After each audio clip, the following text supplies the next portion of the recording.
and why didn't those songs make it on the record? Is there? Well, it's always that always happens. You have you go into about 20, 25 songs, and between you and the producer, you're kind of going back and forth.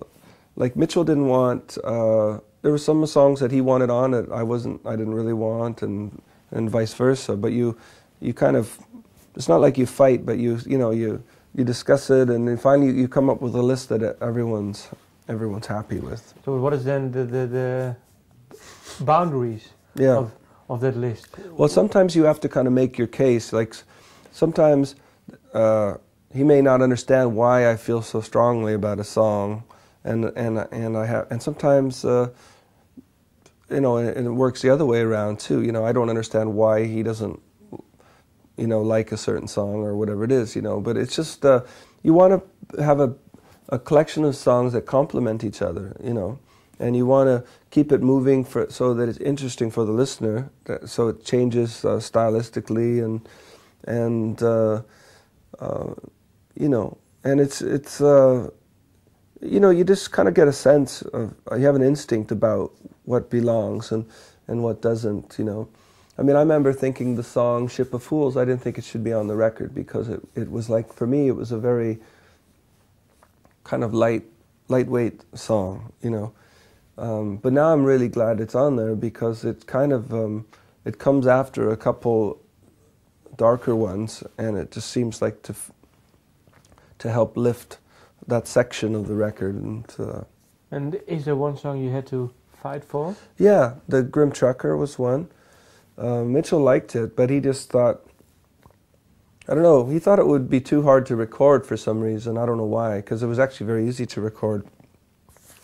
There was a few on there. Jazz at the Bookstore he wasn't sure about. No, because it's a bit different, I think. Yeah, and he wasn't sure if I was the right singer for it. Okay. Because it's lightly bluesy, and I wasn't sure if I was the right singer for it either. But I wanted it on the record because I thought it fit with the theme of some of the other tunes, and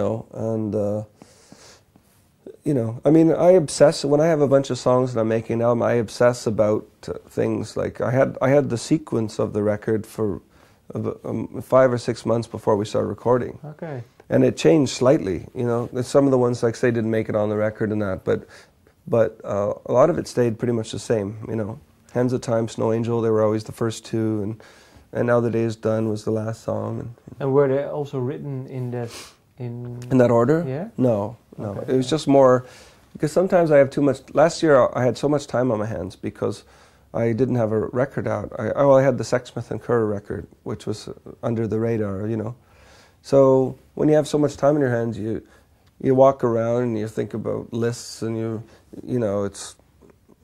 So I'd probably thought about the record too much, And Mitchell was kind of saying, hey, it may all change, so don't get too attached to something, Yeah.